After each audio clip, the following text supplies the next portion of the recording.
Bismillahirrahmanirrahim. Assalamualaikum warahmatullahi wabarakatuh. Rapat terbatas yang hari ini akan dibahas mengenai antisipasi mudik lebaran tahun 2020. Kita perlu siang hari ini membahas secara khusus karena tradisi ini melibatkan mobilitas orang yang sangat banyak. Sebagai gambaran tahun 2019 terjadi pergerakan kurang lebih 19,5 juta orang ke seluruh wilayah Indonesia. Oleh sebab itu, di tengah merebaknya pandemi COVID-19, adanya mobilitas orang yang sebesar itu sangat berisiko memperluas penyebaran COVID-19. Bahkan laporan yang saya terima dari Gubernur Jawa Tengah, Gubernur DIY, pergerakan arus mudik sudah terjadi lebih awal dari biasanya.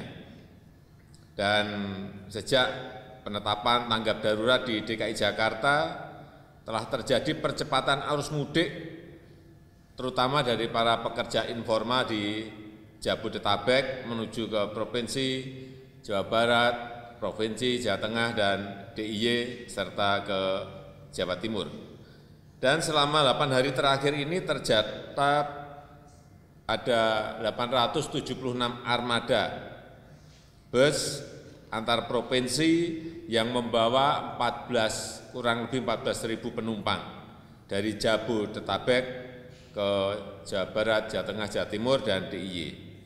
Ini belum dihitung arus mudik dini yang menggunakan transportasi massal lainnya, misalnya kereta api maupun kapal dan angkutan udara, serta menggunakan mobil pribadi.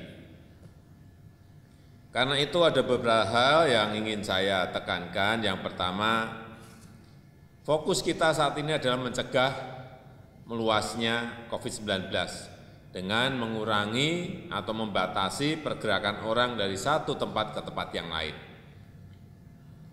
Dan yang kedua, demi keselamatan bersama, saya juga minta dilakukan langkah-langkah yang lebih tegas untuk mencegah terjadinya pergerakan orang ke daerah. Saya melihat sudah ada himbauan-himbauan dari tokoh-tokoh dan gubernur pada perantau di Jabodetabek untuk tidak mudik, dan ini saya minta untuk diteruskan dan digencarkan lagi. Tapi menurut saya juga himbauan-himbauan seperti itu juga belum cukup, perlu langkah-langkah yang lebih tegas untuk memutus rantai penyebaran COVID-19 ini. Yang ketiga, saya melihat bahwa arus mudik dipercepat bukan karena faktor budaya, tetapi karena memang terpaksa. Yang jelas di lapangan, banyak pekerja informal di Jabodetabek yang terpaksa pulang kampung karena penghasilannya menurun sangat drastis atau bahkan hilang. Tidak ada pendapatan sama sekali akibat diterapkannya kebijakan tanggap darurat, yaitu kerja di rumah, sekolah dari rumah, dan ibadah di rumah.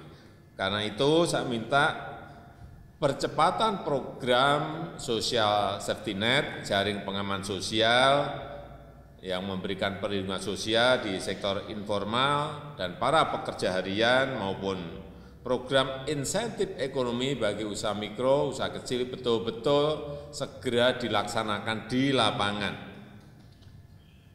Sehingga para pekerja informal, buruh harian, asongan, semuanya bisa memenuhi kebutuhan dasarnya sehari-hari. Yang keempat, untuk warga yang sudah terlanjur mudik, saya minta kepada para gubernur, bupati, dan wali kota meningkatkan pengawasannya. Pengawasan di wilayah masing-masing sangat penting sekali. Saya sudah menerima laporan dari Gubernur Jawa Tengah, Gubernur DIY, bahwa di provinsinya sudah menerapkan protokol kesehatan yang ketat, baik di desa maupun di kelurahan bagi para pemudik. Ini saya kira juga inisiatif yang bagus. Saya juga peringatkan agar dilakukan secara terukur. Jangan sampai menimbulkan juga langkah-langkah penyaringan atau screening yang berlebihan bagi pemudik yang terlanjur pulang kampung. Terapkan protokol kesehatan dengan baik sehingga memastikan bahwa kesehatan para pemudik itu betul-betul memberikan keselamatan bagi warga yang ada di desa. Saya rasa itu sebagai pengantar yang bisa saya sampaikan.